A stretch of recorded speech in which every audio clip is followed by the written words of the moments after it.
Por la misericordia de Dios, estamos aquí una vez más. Y eso es algo maravilloso, que el Señor nos permite apartar este día, un día especial, un día domingo, exclusivamente para Él, para que podamos reunirnos y estar aquí juntos. Es algo maravilloso, hermanos. Es un pedacito del cielo lo que experimentamos cuando nos reunimos, porque eso es lo que el pueblo de Dios va a hacer. Esta es una iglesia local, reunidos aquí, pero un día vamos a reunirnos con nuestros hermanos que están por todo el mundo. Entonces, es una iglesia universal, la del Señor, y es una práctica lo que estamos haciendo. Entonces debería ser un gozo para nosotros poder ver la cara de nuestros hermanos, poder abrazar, preguntarle cómo fue su semana, orar uno por otros, animarnos, hermanos. Pero ¿cuántos necesitan ser animados? Toditos, hermanos, todos necesitamos ser animados. Y es el trabajo de la iglesia, no podemos esperar de otro que no sean nuestros hermanos.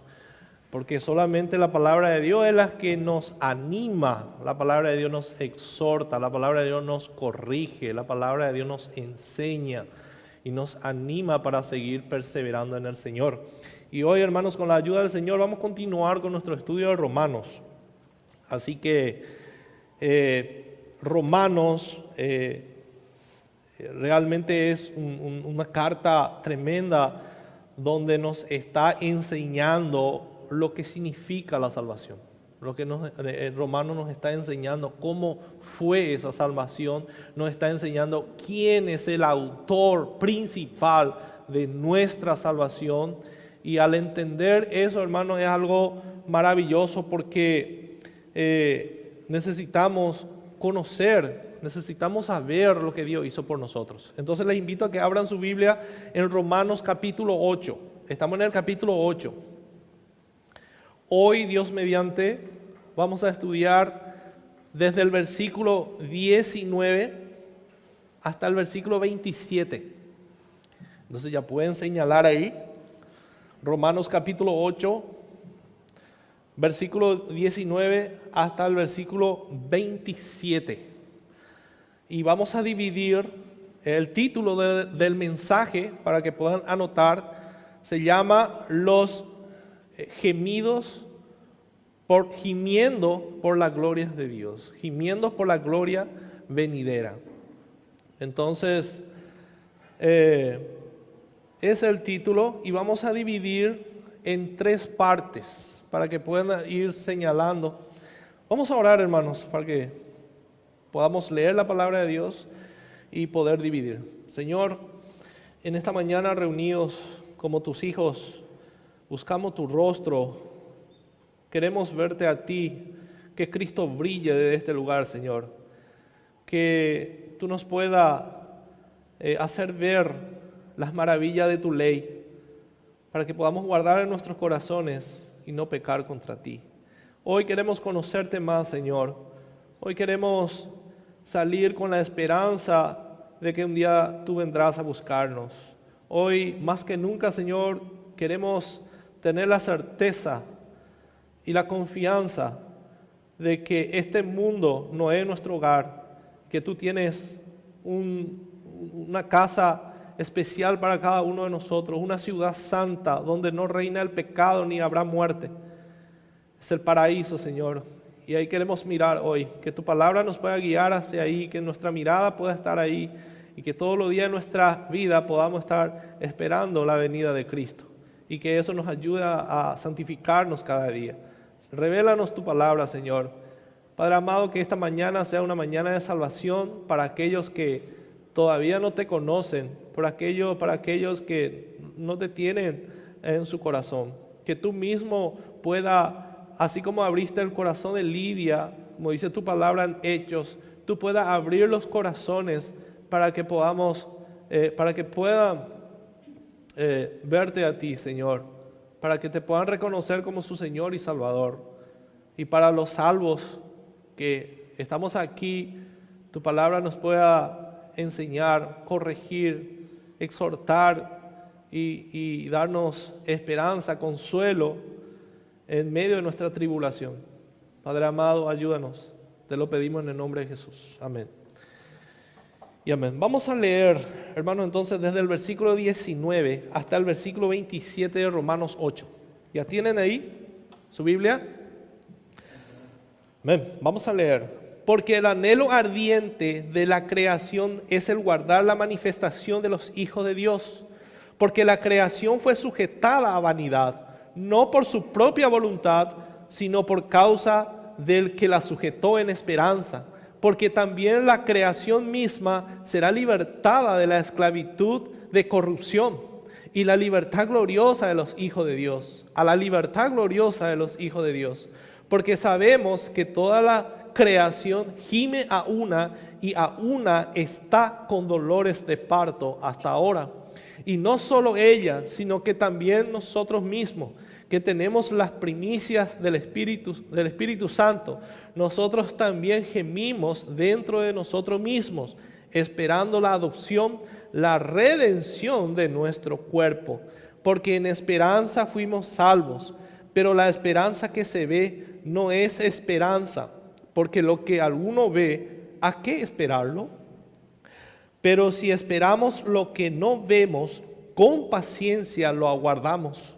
Y de igual manera el Espíritu nos ayuda en nuestra debilidad, pues ¿qué hemos de pedir como conviene? No lo sabemos, pero el Espíritu mismo intercede por nosotros con gemidos indecibles. Mas el que escudriña los corazones sabe cuál es la intención del Espíritu, porque conforme a la voluntad de Dios intercede por los santos. Amén. Entonces ahí pueden dividir su Biblia, hermano. Vamos a dividir en tres partes. Primero, desde el versículo 19 hasta el versículo 22, vamos a estudiar los gemidos de la creación. Los gemidos de la creación, desde el versículo 19 hasta el 22. Desde el versículo 23 hasta el versículo 25, vamos a ponerle como subtítulo, gemidos de los creyentes. Desde el versículo 23 hasta el versículo 25, gemido de los creyentes. Y por último, desde el versículo 26 al 27, gemidos del Espíritu Santo. Entonces, por eso el título es Gimiendo por la gloria venidera. Tenemos tres gemidos de la creación, de los creyentes y también del Espíritu Santo. Y en el capítulo anterior estudiamos, hermanos, ¿se acuerdan? Las ganancias incomparables que poseemos nosotros los creyentes a causa de la gloria que Dios ha prometido darnos. El domingo pasado estuvimos estudiando que cuando Dios nos adoptó, nos hizo herederos de Él. Somos herederos de Dios. Y que la fuente de esa herencia es Dios mismo. Como hijos de Dios, somos herederos de Dios. Y hasta dónde llega esa herencia, dice que somos también coherederos con Cristo.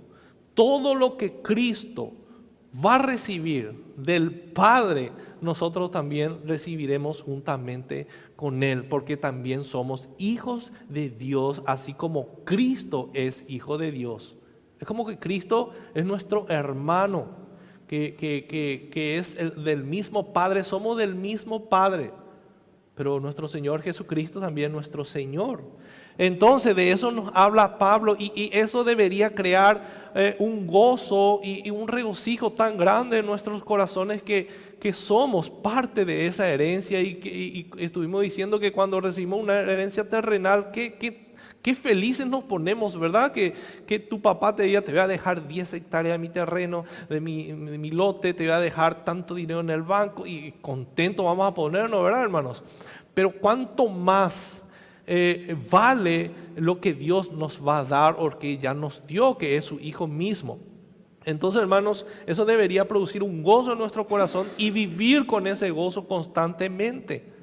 pero sabemos que somos falibles y pecadores y eso muchas veces nos desanimamos, pero Dios es fiel, que nos hace recordar otra vez también que nuestro sufrimiento no es comparable con la gloria venidera. Podemos sufrir y vemos los apóstoles, todos los mártires, nuestros hermanos que murieron por causa de Cristo, algunos murieron crucificados y cantando, siendo quemados en la cruz. Martín Lutero, no fue Martín Lutero, Policarpo, cuando le dijeron a Policarpo que renunciara a su fe y que si él no hacía le iban a prender fuego, y Policarpo decía, bueno, adelante, pero que pongan mucha leña en el fuego, porque ese fuego que ustedes van a preparar va a ser tan corto, momentáneo, pero el fuego que le espera a ustedes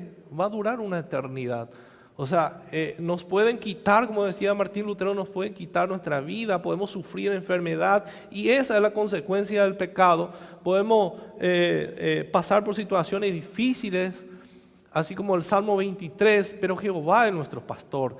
Él es nuestra esperanza y no se compara lo poquito que vamos a sufrir acá. ¿Cuántos años quieren vivir, hermanos? ¿Cuántos años piensan que vamos a vivir? Yo siempre sueño que voy a llegar a viejito, pero es lo que todos pensamos, ¿verdad? Pero en cualquier momento podemos partir de esta vida. Pero inclusive la muerte para nosotros ya debería ser, como dice Pablo, ganancia. Entonces podemos morir mañana, pasado mañana, de viejitos, no sabemos, pero la muerte ya es ganancia. No se compara, hermano, con los sufrimientos que vamos a pasar acá con la gloria venidera. Y con eso Pablo entra en el capítulo 19 y nos dice que no solamente nosotros estamos sufriendo, que no solamente nosotros pasamos persecución, no solamente nosotros estamos llorando por la consecuencia del pecado, sino también nos dice que la creación misma gime por justicia. Gime por justicia. Y vamos a leer el versículo 19 y dice, porque el anhelo ardiente de la creación es el guardar la manifestación de los hijos de Dios. Esa esperanza que nosotros tenemos, que un día Cristo va a volver, no solamente tenemos nosotros, sino también la creación. Es como que la creación está diciendo, ¿cuándo es lo que va a venir la redención de los hijos de Dios? Porque cuando ellos sean redimidos, también toda la creación va a ser hecha nueva. Esa es la promesa de Dios en Apocalipsis. Que esta tierra, y Pedro describe, hermano, cómo la tierra va a ser totalmente destruida y cómo Dios va a hacer una nueva tierra, una nueva creación, donde todo va a ser perfecto, así como Dios creó en el Edén. Un día todo esto va a terminar, un día el mundo tiene que terminar, ser destruida, para que la nueva creación pueda surgir. Y dice que el anhelo ardiente, y es una palabra que se refiere de forma literal a observar con la cabeza estirada. Eso es lo que significa esta palabra anhelo ardiente, una cabeza estirada. A una persona que le está esperando a alguien y ¿cuándo es lo que va a venir? Y así está. Y dice que también se refiere a alguien que está con los talones altos, con los dedos así. Y dice que la creación, eso es lo que quiere decir anhelo ardiente, está de puntillas, así, mirando cuándo va a venir la redención. Y sugiere que están con los ojos mirando intencionalmente hacia adelante, pero con gran expectación. Eso es lo que significa anhelo ardiente. Y la creación se mantiene entonces de puntillas, por así decirlo, mientras espera la manifestación de los hijos de Dios. Y no estamos solos, entonces toda la creación está con nosotros. Y los judíos, cuando Pablo escribe esta carta, los judíos estaban familiarizados con esta promesa de Dios, que Él iba a hacer un mundo nuevo, que este mundo Dios iba a redimir, que Él iba a hacer una creación renovada de todas las cosas. Los judíos sabían esto, ellos sabían esta promesa, por eso Pablo le dice que la creación gime, y ellos entienden, iban a entender esto, porque ellos estaban familiarizados, o sea, sabían esa promesa, porque en Isaías capítulo 65, versículo 17, dice Isaías: porque he aquí, dice el Señor, que yo crearé nuevos cielos y nueva tierra, y de lo primero no habrá memoria, ni más vendrá al pensamiento. Entonces, esta era una promesa del Antiguo Testamento, que Dios iba a crear tierra nueva y cielos nuevos. Entonces, de lo primero no habrá memoria, ni más vendrá al pensamiento.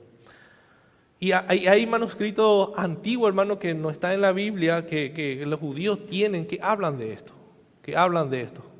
Entonces, estaban familiarizados. Y la creación, cuando la Biblia está hablando, en primer lugar, por eso vamos a estudiar los gemidos de la creación, no incluye esto a los ángeles, porque los ángeles no esperan ser redimidos, ellos están con Dios, los ángeles del cielo están con Dios, ellos no pecaron. Y tampoco incluye a los ángeles caídos, tampoco incluyen a Satanás ni a los demonios, tampoco incluye esto a los creyentes, porque Pablo habla un poquito más adelante, vamos a estudiar eso, los gemidos de los creyentes.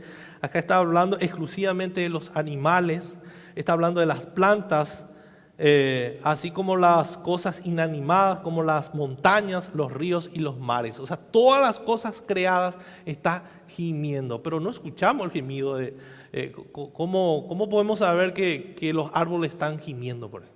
Que un animal está gimiendo por la manifestación, no es algo literal que nosotros vemos, sino es algo, un desespero de parte de ellos, que sufren también por causa del pecado. Y en el momento, hermanos, de la manifestación de los hijos de Dios, ellos van a ser redimidos también, toda la creación. Y dice en Colosenses capítulo 3, versículo 4, cuando Cristo, vuestra vida, dice Pablo, se manifieste, entonces vosotros también seréis manifestados con Él en gloria. O sea, en ese momento todos los creyentes, cuando Cristo venga, todos los creyentes quedarán eternamente separados del pecado y de su condición humana no redimida. Y eso es lo que la naturaleza misma está esperando. O sea, toda la creación,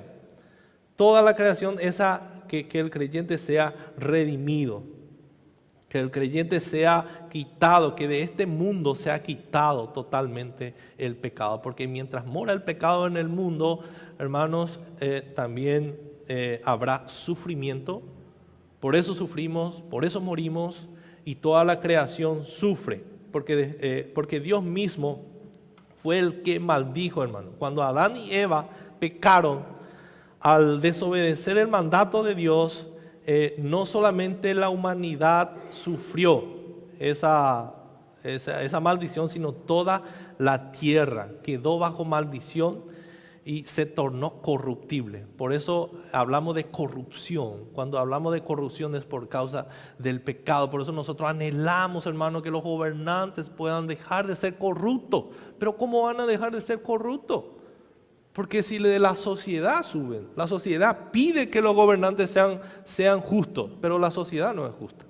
Entonces es imposible que el corazón del hombre quiera actuar en justicia o en rectitud, porque está totalmente contaminada por el pecado. Aún los creyentes, hermanos, cuando nosotros queremos amar, cuando Efesios me dice que yo tengo que amar, así como Cristo amó a la iglesia, a mi esposa, mi amor sigue siendo imperfecto. Pero por los méritos de Cristo, por el amor de Cristo, el amor que Cristo nos tiene, hermano, ese es el estándar que nosotros debemos seguir, ese amor que Cristo tiene por la iglesia. Entonces nos esforzamos, hermano, para hacer bien las cosas. Nos esforzamos como creyente a obedecer a Dios, pero nuestra obediencia sigue siendo imperfecta. Por eso, si yo voy a entrar por mis buenas obras en el cielo, jamás vamos a entrar, hermano, porque siempre va a ser imperfecta nuestras obras. Porque la Biblia dice que nuestra obra es como trapo de inmundicia, no sirve para nada delante de Dios, al menos que sea en Cristo. Si nuestras obras están en Cristo, dice la Biblia que cuando Dios nos salva, Él nos ha salvado para buenas obras. Entonces, si estamos en Cristo Jesús, sí es válido. Y dice en Génesis 3:17, por cuanto obedeciste a la voz de tu mujer y comiste del árbol de que te mandé diciendo, no comerás de él, maldita será la tierra por tu causa, con dolor comerás de ella todos los días de tu vida, espinos y cardos te producirá, y comerás plantas del campo. Con el sudor de tu rostro comerás el pan hasta que vuelvas a la tierra, porque de ella fuiste tomado, pues polvo eres y al polvo volverás. Ahí está, hermanos, la maldición de Dios sobre Adán y Eva y también sobre toda la creación. Entonces, hermanos, antes de la caída no existían las plantas venenosas, por ejemplo, ni cardo ni espinos o cualquier otra cosa que pueda causar al hombre miseria y daño. Pero después de la caída, la creación, dice, fue sujeta a vanidad. No por su propia voluntad, no es porque la creación quiso ser así. La creación fue creada para dar gloria a Dios, pero por causa de que fue sujetada a vanidad, por causa del pecado del hombre, también fue sujetada a vanidad y ya no puede cumplir el propósito para el cual fue creada. Así mismo como el hombre también. Así mismo. Nosotros fuimos creados para dar gloria a Dios y vivir para Dios. Pero cuando entró el pecado, nosotros servimos al pecado. Nos inclinamos hacia otro padre. Entonces, la creación misma está sujeta a vanidad, no sirve. Y esta vanidad, mataiotes, en griego, transmite el concepto de ser frustrado y sin éxito, incapaz de alcanzar una meta o de cumplir un propósito. Entonces no pueden cumplir y ellos anhelan, así mismo como nosotros, hermanos. Cuando nosotros fuimos salvos, el Señor abrió nuestra mente, ahora sí queremos vivir para la gloria de Dios, pero ¿cuántas veces nos sentimos frustrados, hermanos? Es que queremos hacer lo mejor y no podemos hacer. Ese mismo sentimiento tiene la naturaleza, ese mismo sentimiento, hermano. A causa del pecado del hombre, ninguna parte de la naturaleza existe ahora como Dios tuvo la intención original de que fuera desde un principio. Ni uno. Y el verbo fue sujetada, indica que fue maldecida por algo o alguien más. Y Pablo dice que la maldición sobre la naturaleza fue ejecutada ¿por quién? Por su propio creador. Dios mismo la sujetó a vanidad. Y hoy en día vemos cómo las organizaciones se organizan para proteger los árboles, los ríos, las aguas de la contaminación, de la deforestación, y todas esas organizaciones hacen un esfuerzo y está bien, no digo que está mal, pero eso es imposible, hermano, hacer que la naturaleza sea redimida, que la naturaleza sea lo que tenía que ser desde el principio. Es imposible, hermano. Es imposible. Cada vez que se corta un árbol, ellos están sufriendo, hermano, la caída del hombre. Entonces, por el mundo entero está bajo la maldición por causa de la caída. Y es impresionante, hermano, hasta dónde llegó la consecuencia del pecado. Qué grave es el pecado, hermano. Qué destructivo es el pecado, que no solamente destruyó al hombre, sino también a toda la creación. Eso se escapa a nuestro entendimiento de cómo pudo ser eso. Un solo hombre, por causa de un solo hombre de Adán. Cómo el hombre fue, todas las cosas fue corrompida y eso trajo corrupción al universo entero. Y no solamente corrupción, trajo descomposición, enfermedad, dolor, muerte, desastres, hermanos, desastres. Pero sin embargo nosotros vemos en las primaveras, florecen las flores. ¿Y de qué manera sufren? Parece que como si la creación se están esforzando para hacer esa creación que Dios quiere que sea. Cuando florecen las flores, nosotros, hermanos, amamos y decimos, pero cuando llega la primavera, todo es lindo, ¿verdad? Florece, inclusive festejamos el Día de la Juventud, porque todo es renovado. Entonces, pero ¿qué pasa cuando llega el otoño? Las estaciones no existían antes, hermanos. No existían, todo era igual, todo era floreciente. Cuando las personas que tienen plantas en su casa, Florencia tiene muchísimo, entonces cada vez que vos mirás tu planta, está floreciendo, y ese era el principio por el cual Dios le creó. Pero después llega la primavera, llega el otoño, se van secando, hermanos, se van secando. Llega el verano, vemos árboles que ya no dan frutos, vemos las hojas cayendo. De esa manera la creación está gimiendo y está sufriendo. Estas estaciones del año no existían. No existía, hermano. Cuando llega el invierno todo es oscuro y vemos que las plantas caen las hojas, no hay flores y la creación se frustra y otra vez llega la primavera y vemos, hermano, por la gracia de Dios suceden esas cosas. Por la gracia de Dios tenemos todavía flores, por la gracia de Dios tenemos aguas, por la gracia de Dios los alimentos que comemos sigue siendo de satisfacción para nosotros. Por la gracia de Dios tenemos agua para nuestro refrigerio, por la gracia de Dios tenemos frutas para comer. Por la gracia de Dios, hermanos, hay todavía cosas que refleja la gloria de Dios. Entonces, de esa manera vemos la gravedad del pecado. A pesar de la terrible maldición que Dios trajo sobre la tierra, su provisión de gracia a favor de la humanidad sigue siendo evidente donde quiera que miremos, hermanos. Donde quiera que miremos, vemos que por la gracia de Dios podemos disfrutar todavía de las cosas. Y si estas cosas, por ejemplo, admiramos tanto las cosas creadas, ¿cuánto más hermosas van a ser cuando Dios restaure todas las cosas?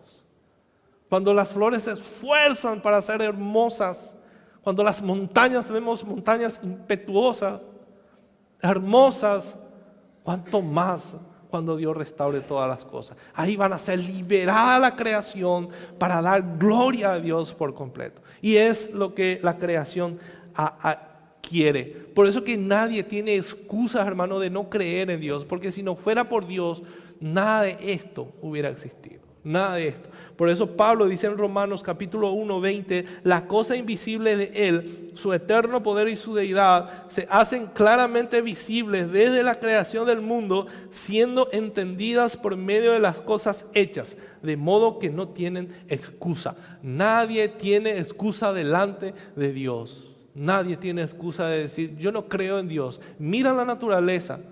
Y si esto no fuera por Dios, nada de esto hubiera existido. Ni nosotros mismos. Entonces, a pesar de todo esto, hermano, vemos la gracia de Dios y el destino de la naturaleza está ligada totalmente al hombre. Eso es lo que la naturaleza entiende. Nosotros dependemos del hombre. Acá el centro principal de la misericordia de Dios es el hombre. El hombre va a ser redimido. El hombre entonces está ligado totalmente, puesto que el hombre pecó. El resto de la creación se corrompió con él totalmente. Y de igual forma, cuando el hombre sea restaurado por Dios, el mundo natural también será restaurado. Eso es lo que estamos estudiando aquí, hermano. Porque el anhelo ardiente de la creación es el guardar la manifestación de los hijos de Dios. Porque la creación fue sujetada a vanidad, no por su propia voluntad, sino por causa del que la sujetó en esperanza. Fue Dios mismo el que la sujetó, pero la sujeción es lo que están sufriendo ahora. Ellos no están, o sea, la naturaleza no está sin esperanza. Tienen esperanza. Y el 21 dice, porque también la creación misma será libertada de la esclavitud de corrupción a la libertad gloriosa de los hijos de Dios. Entonces, cuando vos miras tus plantas y están cayendo sus hojas, tenés que llorar también con ellos. Tranquila, planta. Un día va a ser restaurada. Yo sé, las plantas, todas las cosas creadas obedecen a Dios. Entonces, no estamos solos. No somos los únicos que estamos gimiendo por esta restauración, sino también la naturaleza misma. Y en esperanza, entonces Pablo dice que la creación fue sujetada en esperanza. ¿Por qué? Porque la creación misma será libertada de la corrupción.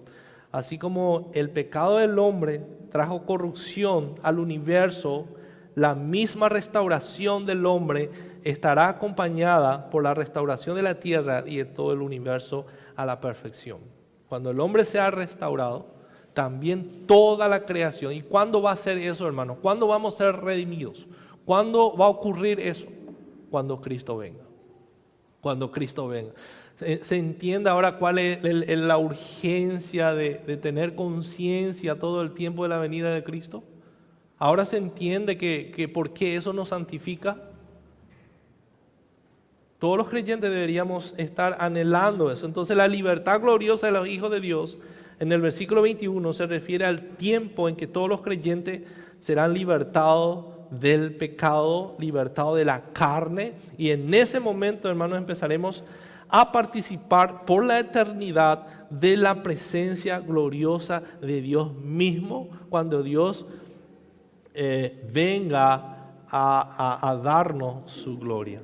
Entonces por eso anhelamos la venida de Cristo. Y Juan nos recuerda esto y nos dice: amados, dice Juan, amados, ahora somos hijos de Dios y aún no se ha manifestado lo que hemos de ser.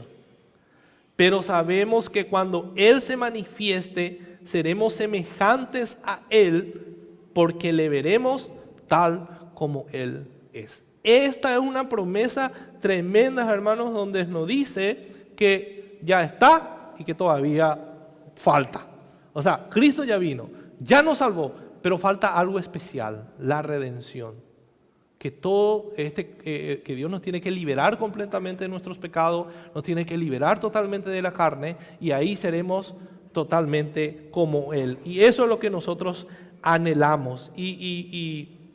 Y Pablo describe esta gloriosa de los hijos de Dios, a la libertad gloriosa. Pablo dice en 1 Corintios capítulo 15, versículos 51 al 54, le voy a leer, dice Pablo: he aquí os digo un misterio, dice Pablo, no todos dormiremos, pero todos seremos transformados en un momento, en un abrir y cerrar de ojos, a la final trompeta, porque se tocará la trompeta y los muertos serán resucitados incorruptibles y nosotros seremos transformados, porque es necesario que esto corruptible se vista de incorruptible y esto mortal se vista de inmortal. Y cuando esto corruptible se haya vestido de incorrupción y esto mortal se haya vestido de inmortalidad, entonces se cumplirá la palabra que está escrita: sorbida es la muerte en victoria. Este cuerpo mortal, dice Pablo, un día se va a vestir de un cuerpo inmortal, totalmente transformado. Y es lo que esperamos. ¿Cuántos se sienten conforme con este cuerpo? ¡Qué tremendo! Amo mi cuerpo. Pablo, ¿qué dijo, hermanos? Miserable de mí, ¿quién me librará de este cuerpo de muerte? O sea, es como, eso se refiere en esa época, dice que a los delincuentes se castigaba, o los asesinos se les castigaba así: se le ataba a su víctima. Cuando le mataban a alguien, el muerto se le ataba por su espalda y andaba así, hasta que el muerto se pudra todo y eso le contamine y le mate también al otro. Imagínense un muerto, y a eso Pablo se refiere: ¿quién me librará de este muerto que está por mi espalda? ¿Quién me va a quitar? Y ahí dice: gracias doy a Cristo. Él un día nos va a libertar. Entonces, también, de igual manera, miren, reconocemos con Pablo que nuestra ciudadanía, entonces, hermano, no está, que nuestra ciudadanía está en los cielos, de donde también esperamos al Salvador, al Señor Jesucristo, el cual transformará el cuerpo de la humillación nuestra para que sea semejante al cuerpo de la gloria suya, por el poder con el cual puede también sujetar a sí mismo todas las cosas. Él nos transformará de este cuerpo de humillación, Él transformará para que sea semejante al cuerpo de la gloria. de la gloria. Versículo 22 dice, porque sabemos que toda la creación gime a una y a una está con dolores de parto. Entonces los gemidos y el sufrimiento de la creación, ¿cuánto cesarán? O sea, ¿cuándo cesarán?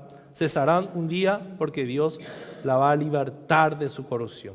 Solamente Dios puede hacer eso, hermanos. Mientras tanto, toda la creación a una está con dolores de parto, al igual que Eva, cuyo pecado trajo la maldición del parto humano doloroso. La naturaleza también padece sus propios dolores de parto.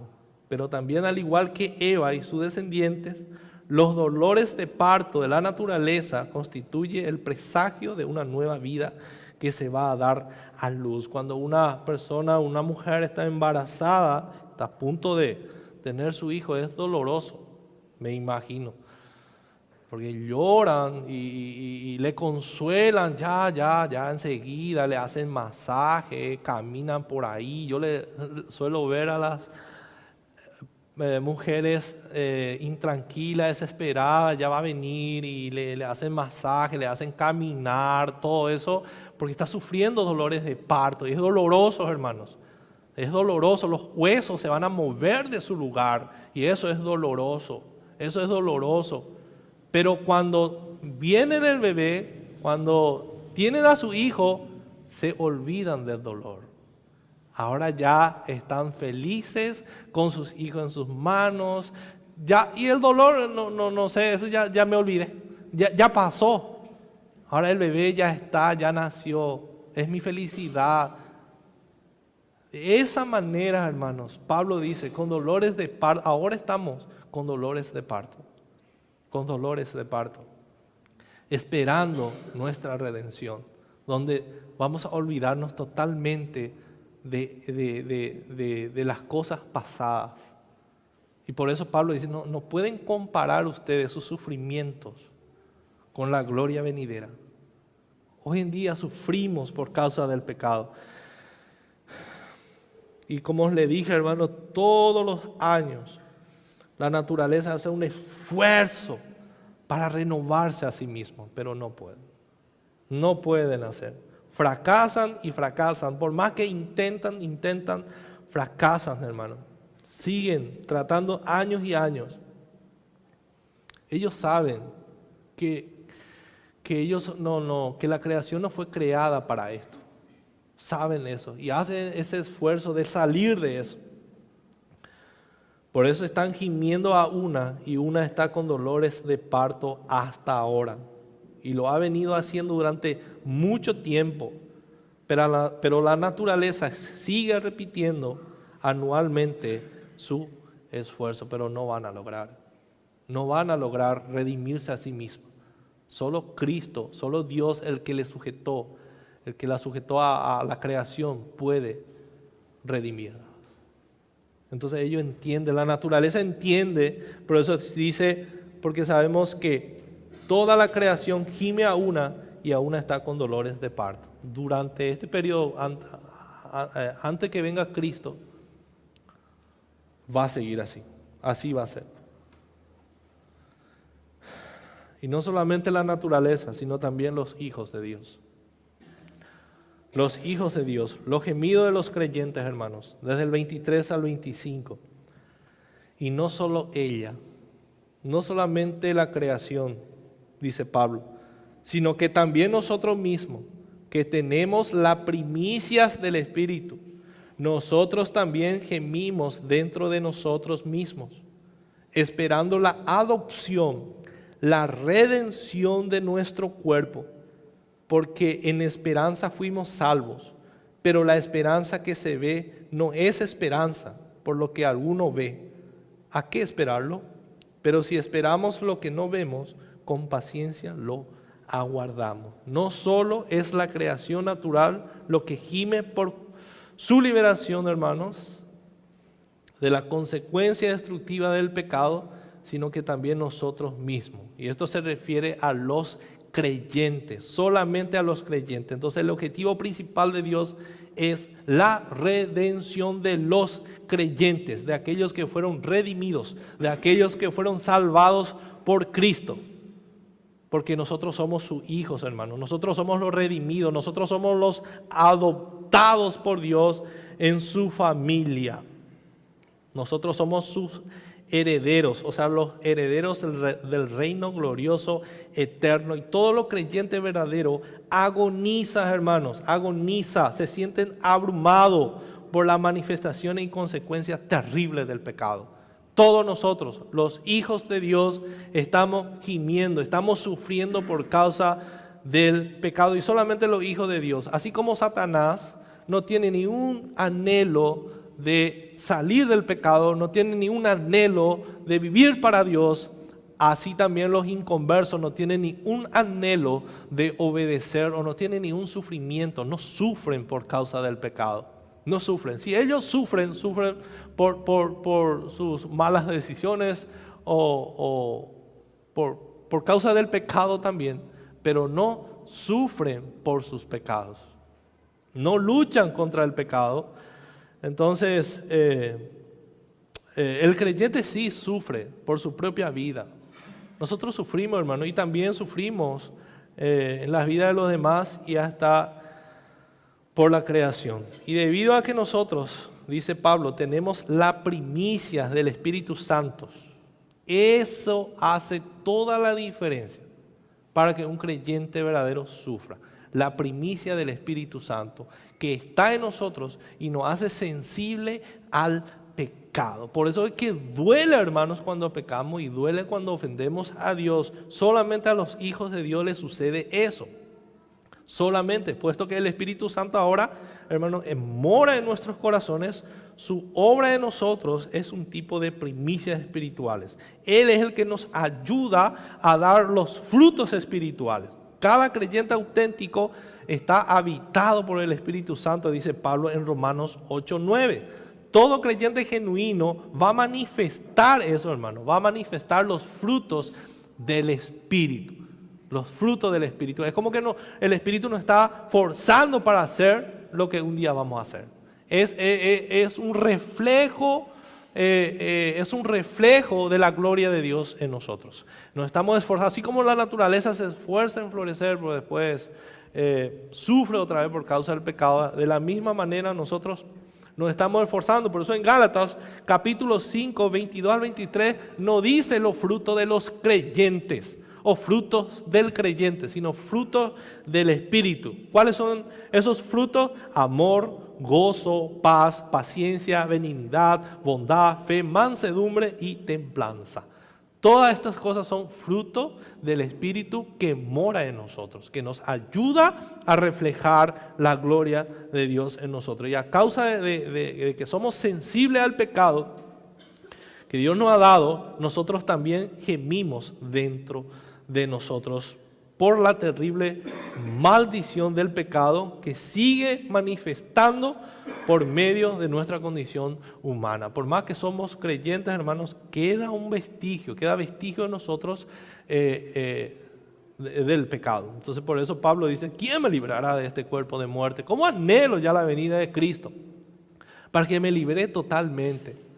¿Se entiende, hermanos, que por qué nosotros gemimos? Bienaventurados aquellos que lloran, porque verán a Dios. Bienaventurados los que lloran por causa de su condición, por causa de esa naturaleza caída que seguimos sufriendo por eso. Pablo también se lamentó por esa condición, por los residuos de su humanidad que seguían aferrando a él. Y dice, miserable de mí, ¿quién me librará de este cuerpo de muerte? Y en otra parte, Pablo escribe de su miseria, dice 2 Corintios 5:4, porque asimismo lo que estamos en este tabernáculo gemimos con angustia. Estamos en un tabernáculo, estamos en este cuerpo. Nosotros gemimos. Gemir significa, hermanos, un grito desesperado. Un grito desesperado. Eso es lo que significa. Entonces, de esa manera nos angustiamos porque no quisiéramos ser, dice, porque no quisiéramos ser desnudados, sino revestidos para que lo mortal sea absorbido por la vida. Y mientras sigamos en la tienda, y esta tienda es provisional, de nuestro cuerpo humano, hermanos, nunca escaparemos por completo de la corrupción del pecado en nuestra vida. Por lo tanto, nosotros como creyentes nos encontramos esperando la adopción, la redención de nuestro cuerpo. Ya fuimos adoptados. Cuando Pablo habla acá de que estamos esperando la adopción, no significa que vamos a ser adoptados otra vez. Ya fuimos adoptados. Lo que Pablo está diciendo, estamos esperando la consumación de eso. Eso es lo que estamos esperando. La consumación de esa adopción que va a ser la redención de nuestro cuerpo. Ya somos los hijos adoptados de Dios, pero aguardamos su consumación definitiva. Y eso va a ser cuando Cristo venga. Cuando Cristo venga, hermanos. Y no debemos nosotros temer de perder nuestra salvación. No se puede perder la salvación. Los hijos de Dios verdadero no pueden perder su salvación. ¿Cómo vamos a perder algo que nosotros no ganamos? La salvación dice que fue por gracia. ¿Alguien de nosotros puede levantar la mano y decir yo merecía la salvación? Porque si yo entonces va a dejar de ser por gracia la salvación si es que yo merecía. Y nadie de nosotros desde la caída de Adán, nadie de la humanidad o de las personas merecen la salvación. Todos nosotros merecíamos la condenación eterna. Todos merecemos la condenación eterna, el infierno. Pero por la gracia de Dios, Él nos salvó, Él nos dio la vida eterna. Cuando nosotros decimos que tenemos vida eterna, ¿por qué decimos, hermano? Porque hemos recibido de un Dios eterno. Y Dios no cambia. No es que Dios te da hoy, se arrepiente, te quita otra vez. Mañana te comportaba bien, te da otra vez. Te quita otra vez, te da. ¿Cómo vamos a vivir con esa incertidumbre de que hoy soy, mañana no soy? Muchas veces tenemos esas dudas porque miramos a nosotros mismos. Hoy peco, una semana santidad a full. La otra semana seca, santidad. Entonces, en la semana donde yo soy santo, soy salvo. En la semana que no soy santo, no soy salvo. ¿Y qué pasa si yo muero en donde no soy santo? Entonces no podemos, Pablo dice, no puede vivir con eso. Usted tiene que estar seguro de su salvación. Entonces la Escritura enseña que la salvación del creyente está asegurada por Dios el Padre, por el Hijo y por el Espíritu Santo. Pablo dice a los Corintios, el que nos confirma con vosotros en Cristo y el que nos ungió es Dios, el cual también nos ha dado las arras del Espíritu en nuestros corazones. ¿Qué significa las arras? Arras significa la garantía de nuestra salvación. En Efesios, cuando Dios en Efesios capítulo 1, empieza a exponer Pablo cómo pasó nuestra salvación. Primero Dios nos adoptó, nos eligió, todo eso Dios hizo antes de la fundación del mundo. Y que después Cristo vino y entregó su vida por nosotros. Cristo vino a pagar el precio por nosotros. Y al final del capítulo 1, el versículo 14, 13 en adelante, dice que el Señor nos ha sellado con su Espíritu Santo. Y entonces nos preguntamos, ¿y dónde está la garantía de que verdaderamente somos hijos de Dios? El sello del Espíritu Santo. El sello. El Señor nos ha sellado, el Señor nos ha dado su Espíritu para que su Espíritu nos pueda ayudar hoy, en este tiempo, a los hijos de Dios, para que podamos ir avanzando hacia la redención. El versículo 24 dice, porque en esperanza fuimos salvos, pero la esperanza que se ve no es esperanza, porque alguno ve, ¿a qué esperarlo? O sea, esta esperanza no se puede, hermanos, separar de la salvación. Nuestra salvación fue planeada por Dios desde la eternidad. O sea, la esperanza de un creyente no se basa en una probabilidad, sino en la integridad de las promesas de Dios. Nosotros, hermanos, no nos basamos en algo creado, en algo que se puede ver, sino en las promesas de Dios, que Dios un día nos va a redimir. Esa es la promesa. En eso nosotros no nos aferramos y eso no se ve solamente por fe. Todos los creyentes tienen fe en eso, que Dios va a cumplir su promesa, porque nosotros le conocemos. Ahí está nuestra seguridad. Mi seguridad no está en mí mismo. Si mi seguridad estaba en mí mismo, entonces, hermanos, sí, yo tengo que tener miedo. Sí, tengo que tener temor de perder mi salvación. ¿Por qué? Porque depende de mí, que soy falible, que soy corruptible. Pero si depende de Dios, que es eterno, un Dios que no cambia, entonces es eterno. ¿Por qué voy a tener miedo? Si mi fe se basa en las promesas de Dios. Ahí está mi fe. Y en eso quiere Pablo que pongamos nuestra fe en Dios. Y miren lo que dice en Juan 6:37, le voy a leer. Y este es un pasaje tremendo, hermanos, donde este pasaje nos llena de confianza. Dice, todo lo que el Padre me da, vendrá a mí, y el que a mí viene, no le echo fuera. Estamos seguros en Cristo. O sea, nuestra esperanza, entonces, incluye la seguridad de la salvación. Y por causa del pecado, muchas veces, no tenemos esta esperanza. Porque vivimos en pecado, ¿qué esperanza vamos a tener? Eso nos hace dudar de nuestra esperanza. Entonces,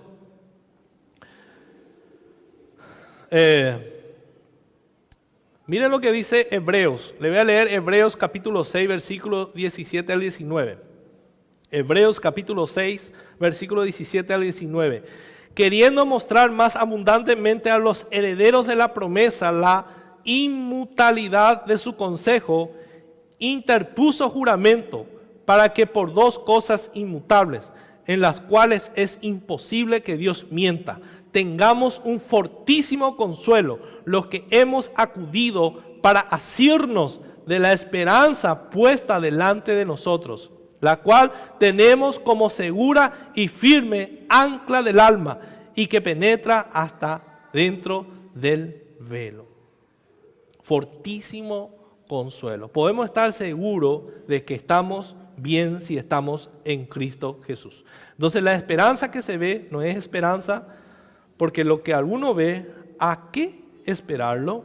En otras palabras, en esta vida, hermano, no podemos esperar, o sea, no vamos a experimentar lo que es la glorificación, o sea, la esperanza de la glorificación. Esta esperanza está por venir, o sea, esta glorificación está por venir.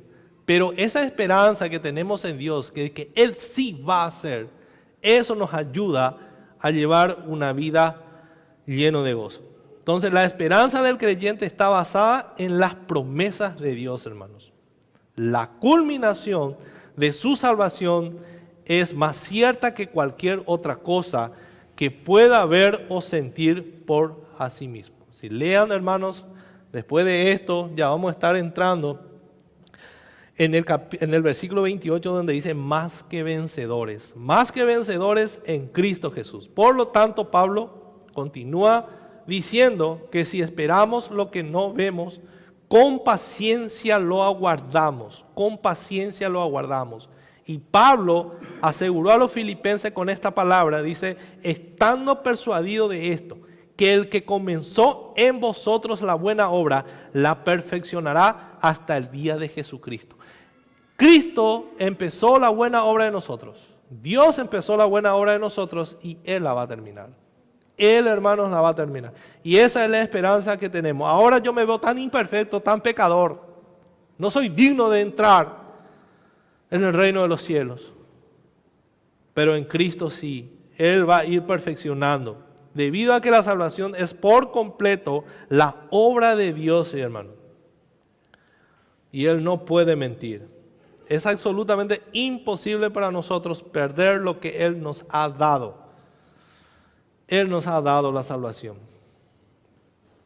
Y esa luz que tenemos ahora en la palabra de Dios, y Pablo nos llama a la certeza absoluta de nuestra salvación, dice en 1 de Pedro 1:13, dice: ceñid los lomos de vuestro entendimiento, sed sobrios y esperad por completo en la gracia que se os traerá cuando Jesús sea manifestado. O sea, ¿qué quiere decir Pedro? Sean sobrios, estén atentos, dice Pablo. Como creyentes ustedes tienen que ceñir los lomos de vuestro entendimiento. Procuren entender bien lo que significa ser salvos.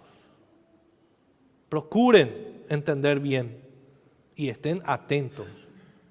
Y esperar por completo en la gracia que os traerá cuando Jesús sea manifestado. Ese es el lamento de los creyentes, hermanos. Versículo 26. Pero lo más maravilloso viene ahora. Sabemos que la creación gime. Nosotros también gemimos. Pero hay un Dios que gime con nosotros. Que está a nuestro lado, que nos ha abandonado. No estamos solos. Imagínense si nos quedamos nosotros y la naturaleza. Nos abrazamos con los árboles y lloramos todo. ¿Qué iba a pasar, hermano? Pero ahora dice Pablo, no solamente la creación gime, no solamente los creyentes, sino también el Espíritu Santo gime con nosotros. Y esto es lo más maravilloso.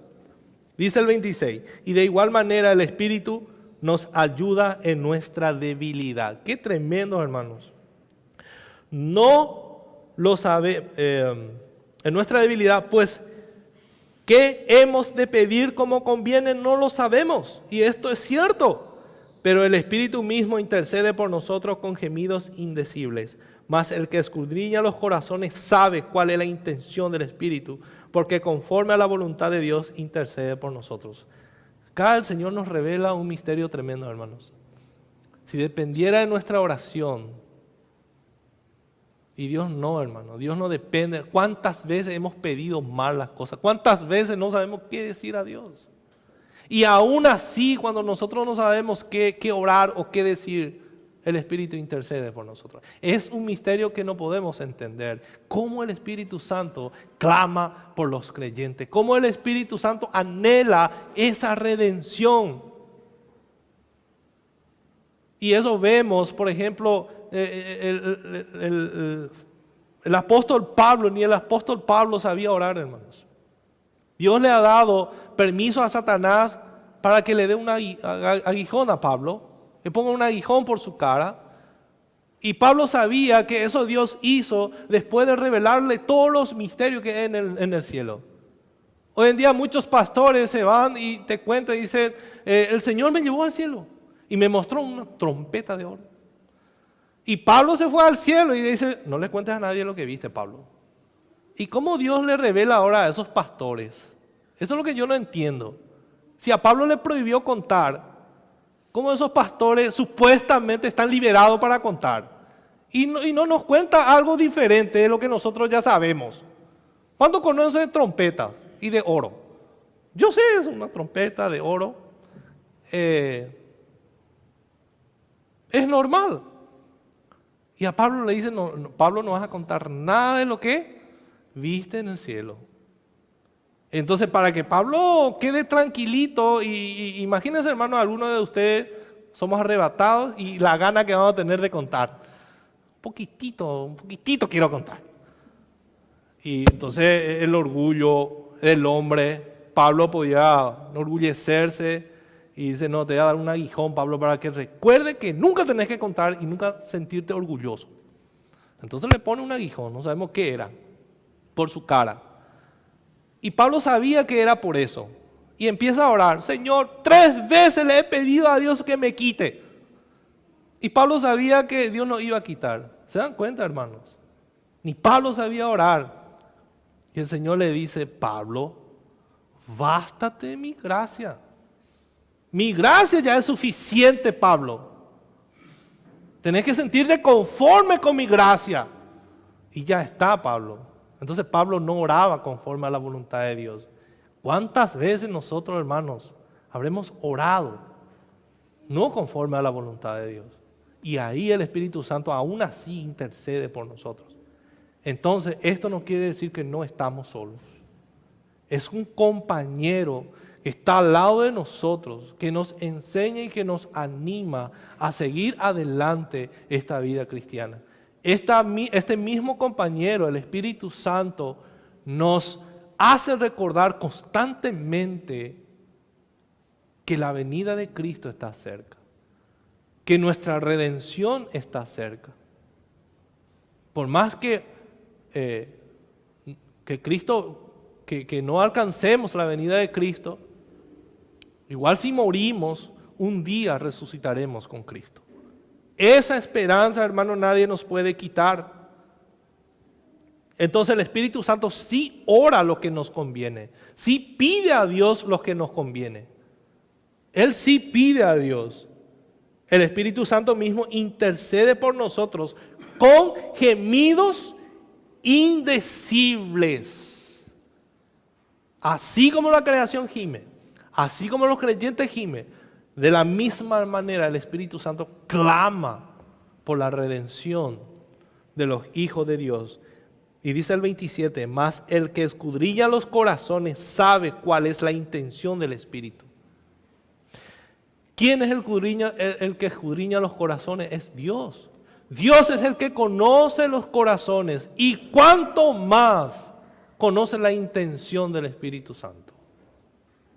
Él sí dice amén a los pedidos del Espíritu Santo, porque conforme a la voluntad de Dios intercede por los santos.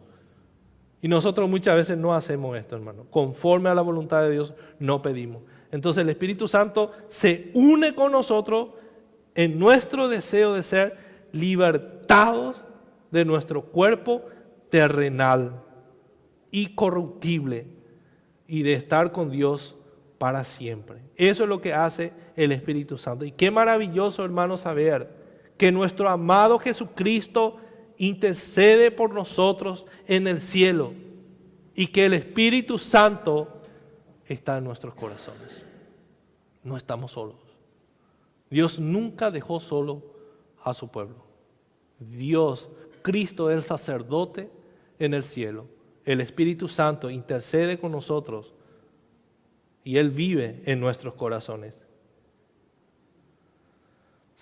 Y esta es otra confirmación más de que somos hijos de Dios y que estamos destinados para la gloria eterna. Pablo quiere, hermanos, que entendamos estas verdades fundamentales que todo hijo de Dios debe estar anhelando, gimiendo por la redención. Y un consuelo tremendo saber que por más que nosotros vamos a hacer todo mal, hermanos, por más que hacemos todo mal las cosas, el Espíritu Santo es el que intercede fervientemente para que nosotros podamos ser preservados hasta el final. Por eso vamos a perseverar hasta el final. Si no fuera por el Espíritu Santo, no íbamos a avanzar ni un poquito, hermano, íbamos a retroceder. Pero gracias al Espíritu Santo vamos a llegar hasta el final. Amén. Oremos, hermanos. Padre amado, te damos gracias por tu palabra. Que estas verdades puedan penetrar en lo más profundo de nuestros corazones, Señor. Estamos en un mismo sentir con la naturaleza, con toda la creación, que también gime por justicia, por la redención de los creyentes. Señor, que esto nos pueda llenar de esperanza, saber que seguiremos sufriendo en esta vida. Los dolores que tenemos, los dolores del cuerpo, la enfermedad,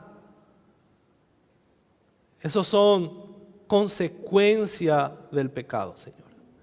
Y eso nos da la idea que nuestro cuerpo va a ser polvo, volverá a polvo, Señor, porque del polvo tú nos sacaste, pero que nuestra alma va hacia el reposo eterno, Señor. Tú eres nuestro reposo eterno, Cristo. Que en ti podamos tener nuestra esperanza, que en ti podamos poner nuestra esperanza. Que tú seas, Señor, nuestra esperanza. Que nuestro corazón se llene de gozo, de regocijo, cuando recordamos que tu venida está cerca. Que tengamos presente siempre, Señor, y que vivamos conforme a esa verdad, gimiendo en esta tierra, pero con esperanza, así como la creación, y saber que el Espíritu Santo nos acompaña, saber que el Espíritu Santo está parado delante de nosotros o al lado de nosotros para ayudarnos e intercede por nosotros, es un alivio tremendo, mi Dios. Saber que el Espíritu Santo intercede por mí es algo maravilloso. Gracias, Señor, por esta inmensa salvación, por esta gloriosa salvación que ahora estamos entendiendo con los estudios que estamos haciendo, con esta carta de Romanos, que es tu palabra. Que estas verdades podamos meditar en esta semana, Señor. Ayúdanos y ayuda a mis hermanos. Te lo pido en el nombre de Jesús. Amén.